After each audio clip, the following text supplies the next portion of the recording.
De las degeneraciones que vamos a hablar el día de hoy es la córnea farinata, la degeneración del surco y los cuerpos de Hasal-Henle y la degeneración lipídica.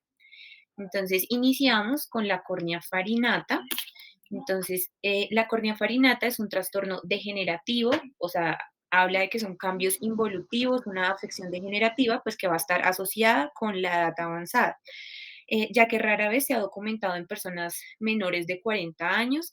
La córnea farinata puede transmitirse de forma dominante y esta está caracterizada por múltiples opacidades punteadas, las describen como opacidades de color a blanco, como observamos en la imagen, están ubicadas en el estroma posterior y debido como a como a este patrón como de múltiples opacidades profundas, capiformes, se describe como en forma de puntos y comas. Las opacidades suelen ser bilaterales, o sea, tienen compromiso de ambos ojos y los depósitos son visualmente asintomáticos. Farinata hace referencia o significa como similar a la harina. Entonces, de hecho, en muchos de los como fuentes que utilicé para la presentación, se encontraba también el término de córnea harinosa, pues como por este patrón, o sea, que describía como esta apariencia de polvo que se produce justo por delante de la membrana de Descemet. Como mencionábamos, se afecta principalmente es el estroma posterior. Estas opacidades a menudo se ven mucho mejor con iluminación indirecta. Entonces, si somos pues muy detallistas en la foto, alcanzamos a ver como esos depósitos así como punteados, como describíamos más o menos como color como café o color canela en el estroma posterior. En la microscopía confocal, este revela o nos muestra partículas que son altamente reflectantes, o sea, todas estas partículas hiperreflectivas que podemos observar en la foto. Perdón, que alguien me está pidiendo ingreso.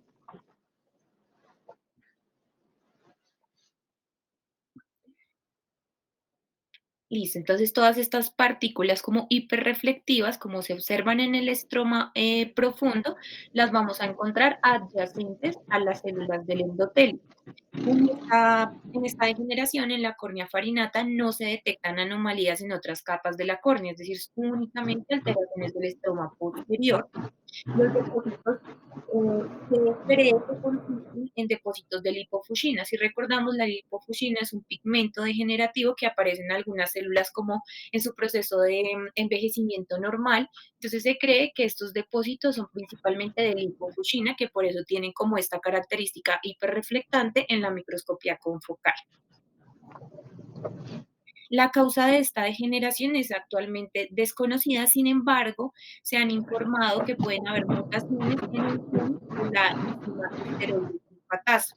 Esta enzima esteroide sulfatasa se encuentra en muchos tejidos del cuerpo y este, como su nombre lo indica, permite que los esteroides que están sulfatados, que se sintetizan principalmente en las glándulas adrenales y en las gónadas, pueden ser desulfatados y se les quita el sulfato para así poder distribuirse ya en el sistema circulatorio. Esta es como la principal función de esta enzima esteroide sulfatasa. Y estas mutaciones que se han descrito en el gen de esta enzima están ubicados principalmente en el cromosoma X. Entonces, por lo tanto, digamos que la etiología puede involucrar una alteración metabólica que va a estar causada por la deficiencia de esta enzima. Tampoco está documentado si esta condición tiene predilección por como expresarse en un sexo o en el otro, a pesar de estar ubicada en un cromosoma sexual, ¿sí? Que creeríamos que con esta ubicación en el cromosoma X va a tener obviamente predilección por el sexo masculino, pero no se ha documentado esta predilección, ¿sí? O sea, no es más prevalente en ninguno de los dos sexos. En cuanto a la fisiopatología, esta es en gran parte desconocida, pero su asociación con la vejez, la deficiencia de esta enzima metabólica y los depósitos intracitoplasmáticos que van a ser, como mencionábamos, similares a la lipofuscina, van a apuntar hacia un proceso degenerativo, ¿sí? Como mencionábamos, simplemente por también como la asociación que se ha encontrado principalmente con la edad avanzada, o sea, que es muy rara en pacientes jóvenes, o pues que no se ha documentado en pacientes jóvenes, nos habla de un proceso degenerativo. Esta enzima se localiza intracelularmente en el retículo endoplasmático y puede estar involucrado en la formación de la lipofuscina intracitoplasmática también. Entonces, esto apoya un poco a la teoría de que estos depósitos en el estroma posterior sí van a ser por lipofuscina en el envejecimiento normal de las células. Este diagnóstico es netamente clínico, como ya mencionábamos, son pacientes que son asintomáticos, no va a afectar la visión, no tiene mayor importancia clínica en cuanto a esto, que los pacientes son asintomáticos, no requiere manejo y no presenta complicaciones. Es importante conocerlo para pues, poder identificar complicaciones posterior, pero no va a requerir ningún manejo, digamos que especial, más que la observación y pues ya haberlo documentado en el paciente. Continuamos entonces con la degeneración del surco. La degeneración del surco también se observa principalmente en pacientes mayores y esta degeneración se caracteriza es por la presencia de un arco corneal asociado con un adelgazamiento periférico dentro del intervalo lúcido. Si recordamos la charla pasada que Brian nos habló del arco corneal o del arco senil, él nos hablaba como de esta zona lúcida de Vogt, entonces ahí vamos después, entre este arco y esta zona lúcida vamos a encontrar un adelgazamiento periférico. Se ha documentado que el epitelio corneal está intacto, entonces esto nos habla simplemente de un adelgazamiento corneal generalizado, o sea, un adelgazamiento de todas las capas de la córnea en este intervalo. No hay inflamación asociada, ni vascularización, ni se ha documentado potencial de perforación a pesar de este adelgazamiento. Es una patología indolora y es asintomática. Entonces, mencionamos, es como el adelgazamiento es entre ese arco senil o en ese arco corneal y entre el intervalo lúcido. Entonces mencionaban que muchas veces como esta presencia de ese arco nos puede dar como una ilusión como óptica provocada por ese arco senil de que hay una zona adelgazada. Sin embargo, sí se ha documentado un adelgazamiento verdadero. Si observamos la imagen, sí se observa ahí un pequeño adelgazamiento en la hendidura. El adelgazamiento suele ser poco profundo, por lo que no tiene, digamos que tampoco ninguna importancia visual, ninguna importancia, digamos que clínica, ya que no ha presentado, como les mencionaba, ningún potencial de perforación, simplemente es documentar ese adelgazamiento después del arco senil. La etiología de esta degeneración del surco no se ha estudiado a fondo. Se sabe que no tiene una naturaleza inflamatoria y que no es progresiva, o sea, este adelgazamiento no es que cada vez vaya siendo ese surco más delgado, no, simplemente se documenta el adelgazamiento y se observan los pacientes durante varios años y no progresa. El único factor de riesgo conocido es el aumento de la edad, o sea, los pacientes mayores, como ya habíamos mencionado. Se observa con mayor frecuencia en pacientes entre 60 y 70 años. Igual, esta degeneración tampoco discrimina entre hombres y mujeres, afecta a ambos sexos por igual. La visión rara vez se ve afectada y por ende, pues no va a requerir tratamiento, simplemente observación, documentar, igual como mencionábamos en la córnea farinata. Tampoco presenta complicaciones, como ya dijimos, no se han presentado como potenciales de perforación en estos pacientes, entonces no genera ninguna otra complicación. Sí, una anotación especial que hacen en estos pacientes es pacientes que van a ser sometidos a cirugía de catarata, siempre se debe considerar un abordaje escleral en lugar de un abordaje por córnea clara debido a esa presencia de ese adelgazamiento, ¿sí? Sería como una condición que sería útil pues documentar previo a una cirugía de cataratas pues para considerar como el cambio en cuanto al abordaje. Continuamos con los cuerpos de Hasal-Henle. Los cuerpos de Hasal-Henle son excrescencias de la membrana de Descemet que se encuentran en la córnea periférica. Estos son unos de los cambios de envejecimiento más comúnmente en el ojo. La membrana de Descemet normalmente se engrosa progresivamente con el paso de los años, o sea, se engrosa a lo largo de la vida. Y se documentan como áreas nodulares, como de ese engrosamiento de la membrana de Descemet en la periferia de la córnea, que se van a proyectar hacia la cámara anterior. Entonces, si los observamos en lámpara de hendidura, observamos en la foto, se observan como orificios u hoyuelos oscuros y redondos en la capa endotelial. Lo vamos a ver pues, digamos que en el endotelio, ya que estos son excrescencias de la membrana de Descemet. Entonces se observan como estos orificios como oscuros y normalmente redondos. Histológicamente, estos cuerpos de Hasal-Henle son histológicamente idénticos a las gutas en la córnea central en la distrofia de Fuchs. Por eso, estos cuerpos de Hassan-Henle reciben el nombre de una córnea gutata periférica. Si observamos en la imagen, estas gutas están ubicadas en córnea central y son iguales a las que se documentan en la periferia de la córnea. Se observan en menores de 20 años solo en casos muy raros y aumentan en número con la edad, es decir, son directamente proporcionales con la edad. Entre más edad vamos a documentar o es más frecuente que se documenten mayor número de los de Hasal-Henle. Cuando aparecen en la córnea central, si ya son patológicas, como hablábamos en la distrofia de Fuchs. Cuando presentamos estas gutas, o sea, en la córnea central, más edema epitelial y edema estromal progresivo, pues son hallazgos claves en la distrofia endotelial de Fuchs. Entonces, digamos que son las mismas, como mencionamos, son histológicamente idénticas, solamente lo que nos va a cambiar acá un poco, pues es la ubicación. Si son centrales, es muy importante saber que son patológicas. Si están en la periferia, pues hace referencia a estos cuerpos de Hasal-Henle, que son por el envejecimiento normal, como ya mencionamos, como el engrosamiento de la membrana de Descemet, que es totalmente normal con el paso de los años. Entonces, Entonces, recordando, para recalcar señor, un poquito eso y evitar confusiones, los ojos de Hasenle son,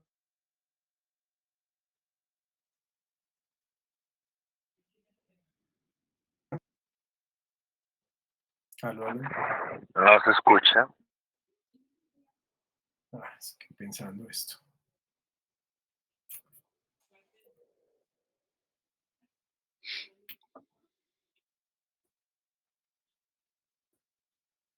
¿Me escuchan?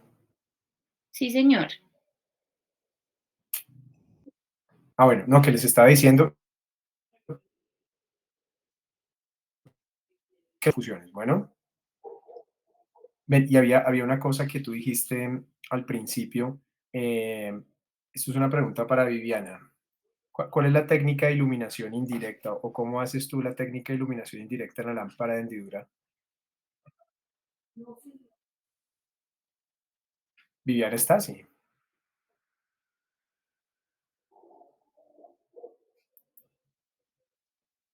Sí, ahí está.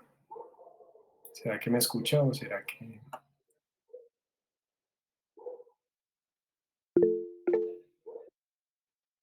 Dale, Viviana. Te estoy preguntando a ti. ¿Cómo que no? María Adelaida.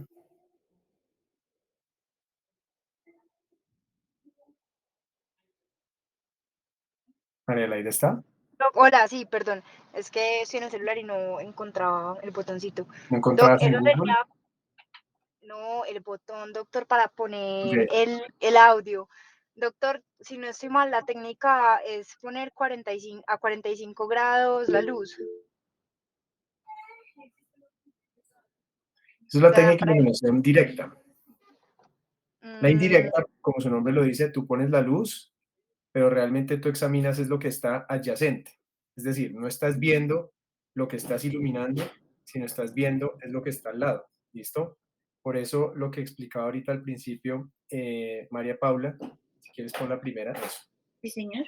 Exactamente. Acá. Pues digamos que en la foto es muy difícil verlo porque la Sí, foto obviamente va a graficar mejor lo que está iluminando el haz de luz.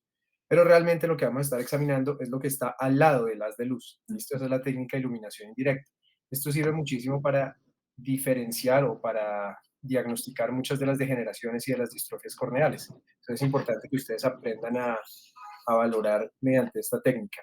El cristalino también se valora con iluminación indirecta muchas veces. Por ejemplo, opacidades corticales o de la cápsula posterior a veces son más fáciles verlos con iluminación indirecta que con iluminación directa o con retroiluminación. Eso depende de la catarata. Entonces quería, pues, sobre todo preguntarles alrededor de eso. Listo. Si quieres, sigue.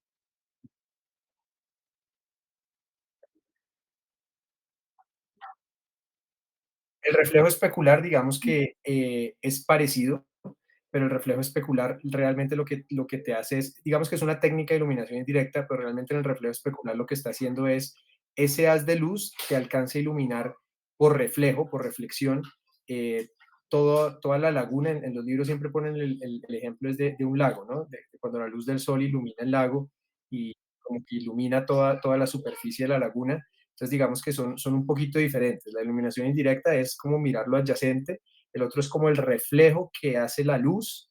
Digamos que sí, es una técnica de iluminación indirecta, entre comillas, pero realmente lo que estamos viendo es con el reflejo de la luz, estamos viendo la superficie que está iluminando el endotelio, ¿no? Eso sobre todo sirve para el endotelio. Por eso se llama microscopía especular, porque utiliza esa técnica de reflexión especular.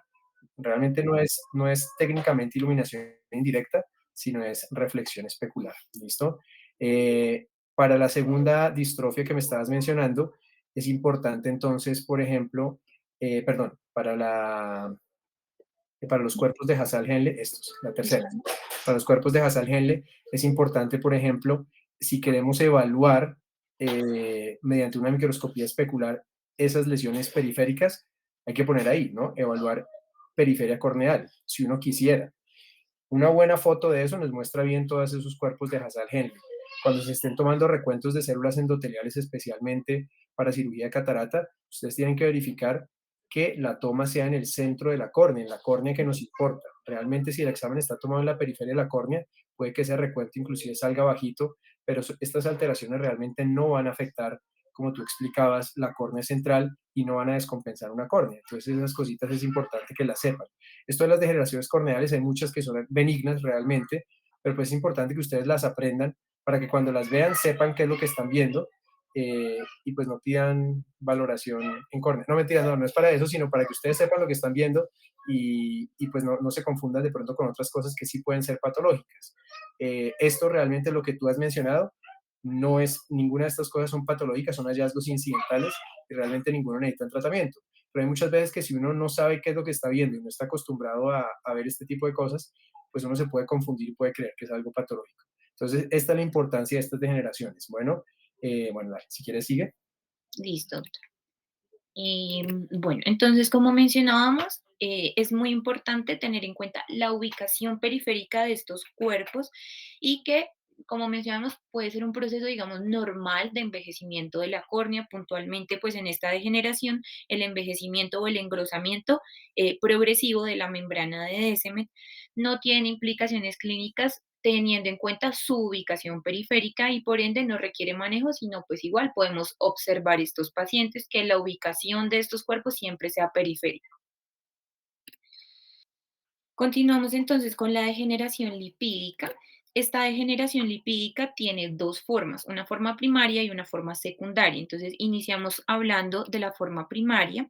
Entonces, esta degeneración lipídica primaria ocurre en ausencia de vascularización corneal e inflamación, que esto es muy importante para poder diferenciarlo de una forma secundaria. Estos pacientes con degeneración lipídica primaria no tienen antecedentes de trauma ni de infección, los niveles de lípidos séricos suelen ser normales y tampoco hay antecedentes de trastornos hereditarios del metabolismo de los lípidos.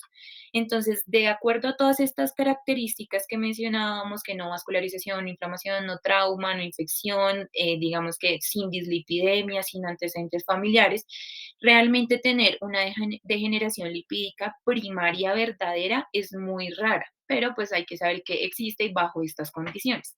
Esta forma primaria puede ser uni o bilateral, central o periférica y localizada o difusa.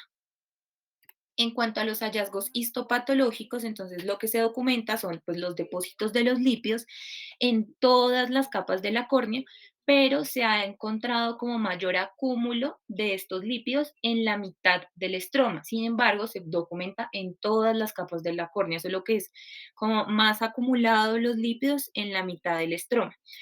Estos depósitos de lípidos pueden ser tanto intra como extracelulares y los que frecuentemente se documentan son grasas neutras, ácidos grasos libres, cristales de colesterol y en pequeñas cantidades fosfolípidos, o sea, esto es lo que menos se documenta, pero también hay presencia de fosfolípidos.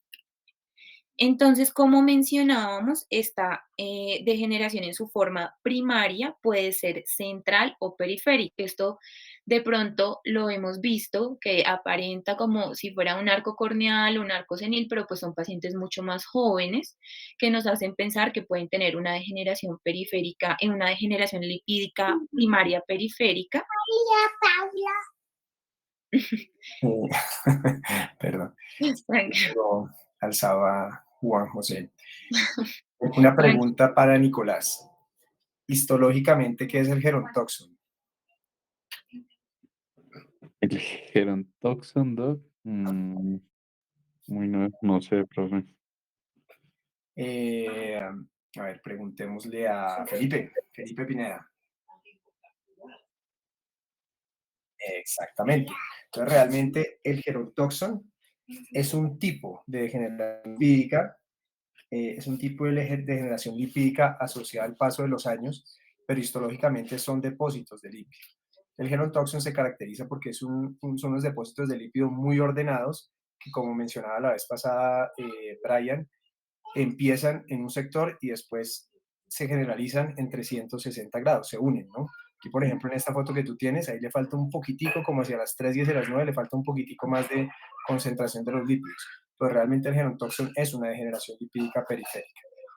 Sin embargo, las degeneraciones lipídicas primarias, las graves, no son estas, esto realmente es muy común, sino las que son poco comunes son las centrales y las densas, exactamente, como esas, ¿no? Entonces, dale, sigue. Sí, señor. Esta, entonces, como mencionábamos, también puede ser central o periférica. Entonces, esta, digamos que ya es un poco más también como localizada, más periférica, pero pues ya vamos a ver que pueden seguir como, digamos, progresando hasta llegar al centro de la córnea. En este caso puntual, yo tuve un poco de conflicto, doctor, porque digamos que esta imagen, este caso, nos lo presentaban en el libro de córnea de Manis y Holland, y si somos, digamos, totalmente estrictos, ellos en la definición siempre nos hacían mucho énfasis en la ausencia de vascularización. Sin embargo, puntualmente en este caso nos presentaban que era un hombre de 45 años que presentó una degeneración lipídica primaria, pero hacían como la anotación que había progresado durante varios años, que ese paciente no había tenido trauma, no había tenido infección, no tenía dislipidemia, o sea, digamos que cumplía con el resto de criterios, pero que como tuvo, digamos que esta progresión durante tantos años, hizo secundaria una neovascularización, ¿sí? Entonces, como que terminó con neovascularización, pero lo que entiendo yo, doctor, no se me corrige, es como que no está asociada desde el principio a esta neovascularización, sino que posterior, como por la progresión de los años, fue que hizo esta neovascularización secundaria. Las degeneraciones lipídicas primarias no son tan frecuentes, realmente yo he Ujú, visto pocas, pero sí, es cierto, por lo general no tienen vasos. ujú, Sin embargo, cualquier proceso degenerativo que tenga suficiente tiempo puede producir vascularización. Entonces, digamos que sí, ahí tienen razón. Pero en principio, una degeneración lipídica primaria no, no tendría por qué estar vascularizada. Las ujú, degeneraciones lipídicas son muy difíciles de manejar porque desafortunadamente a veces cuando se les hace la queratoplastia se puede pasar esa degeneración al al mismo otro. injerto, ¿no? Ujú, Entonces es difícil, es complicado. Si está vascularizado, pues obviamente el pronóstico de la queratoplastia va a ser peor, pero sí, son raras. Es mucho más frecuente encontrar degeneraciones lipídicas secundarias, que yo creo que ustedes habrán visto muchísimas.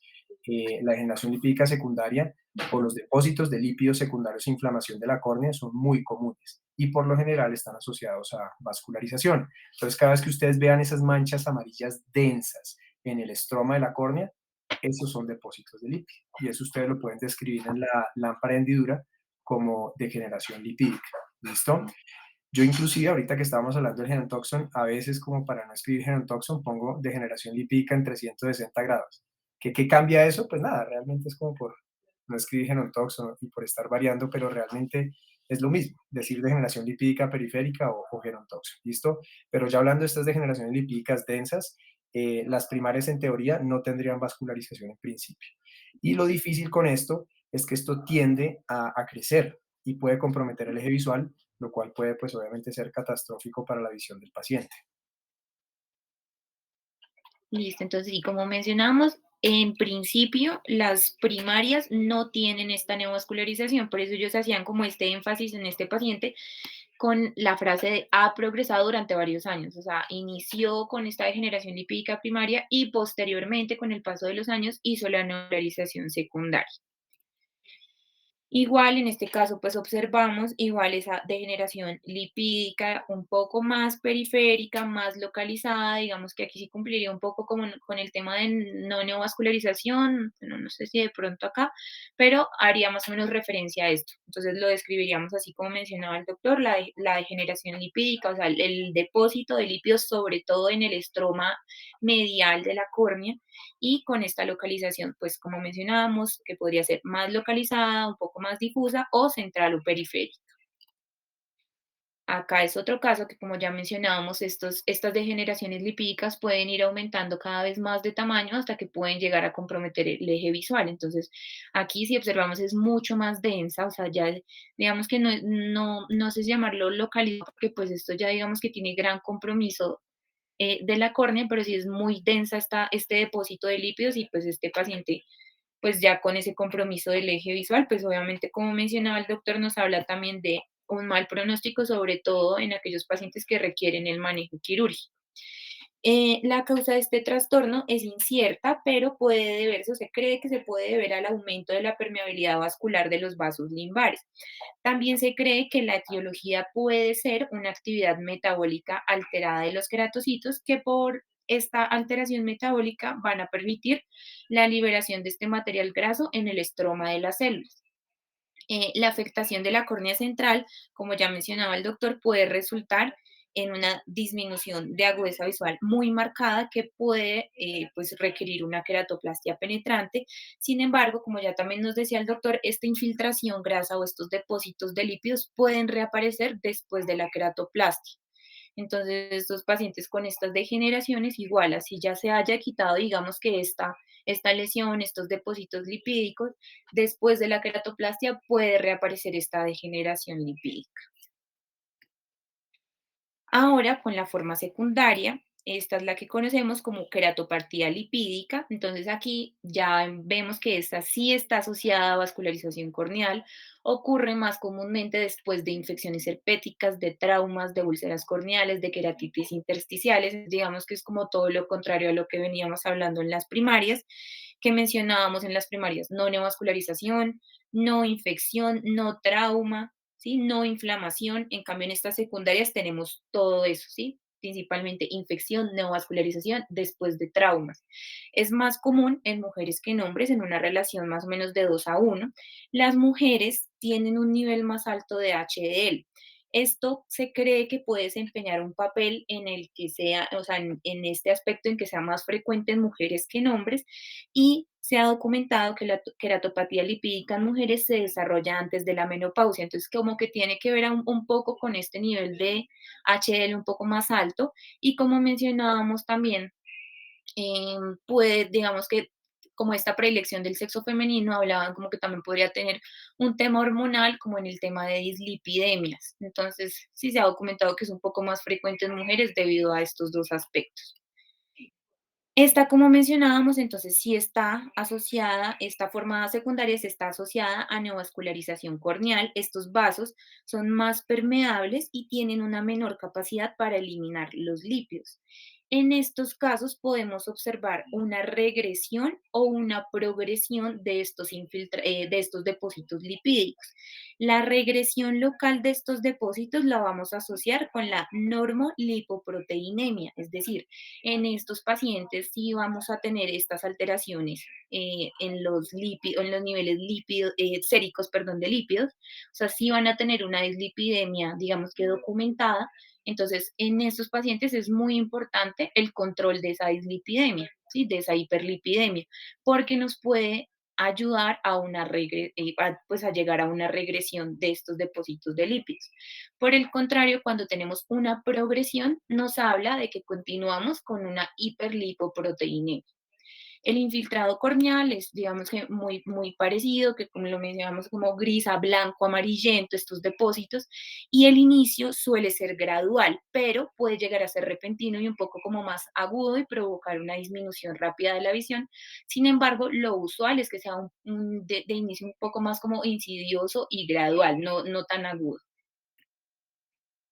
Esta forma secundaria o esta queratopatía lipídica puede tener forma de abanico con bordes plumosos o una discoide densa. Estas lesiones discoides densas aparecen en áreas de inflamación activas, versus que estas lesiones en abanico van a aparecer en áreas de neovascularización inactiva.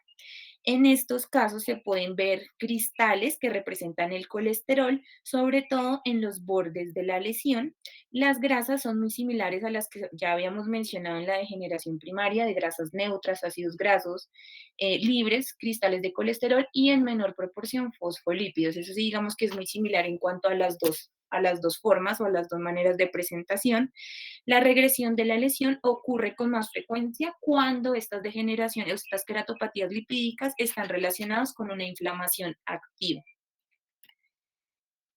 Entonces ya observamos pues la diferencia, aquí si vemos una queratopatía lipídica, puntualmente en este caso nos mencionaban que estaba relacionado con una queratitis por herpes zóster, que ya tenía una cicatrización estromal, que ya tenía pues una neovascularización muy extensa y lo característico de estas lesiones o estos depósitos lipídicos es que tienen esta infiltración, sobre todo en la parte distal de los vasos, de los neovasos. Ya vamos a ver más imágenes, pero se localizan más que todo en la parte distal o es más denso este depósito de lípidos en la parte distal de los neovasos. Acá observamos otro ejemplo, una queratopatía lipídica con una opacidad corneal central, con esa placa, como mencionamos, como de color blanco amarillento de depósitos de lípidos, y esta lo mencionan que era asociado a una queratitis intersticial por herpes. Igual, otro caso de neovascularización corneal y los depósitos de los lípidos más frecuente, como ya mencionábamos, en la parte distal de los neovasos. Esta es la otra presentación que mencionábamos como este patrón en abanico. Entonces es la queratopatía lipídica en abanico alrededor de la neovascularización corneal. Si vemos acá, de pronto en esta foto también se ve mejor, pues como el patrón de abanico, pues por su forma, básicamente, y más depósitos de lípidos o más densos en la parte distal de estos vasos. Aquí también se ve, pues me pareció chévere esta foto que se ve bien como la ramificación de estos neovasos y si ven como todos esos depósitos como más densos, como perivasculares en la parte distal de los neovasos, que se ve más denso este depósito de lípidos. María Andrea, ¿qué técnica de iluminación es esa?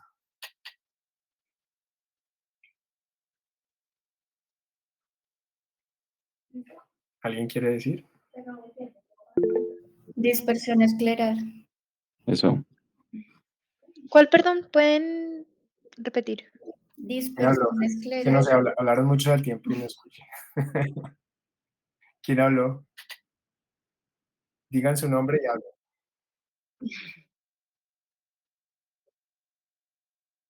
Ese fue Felipe, pero antes había hablado alguien más. Juli. Ah, bueno, muy bien. Dale, sí.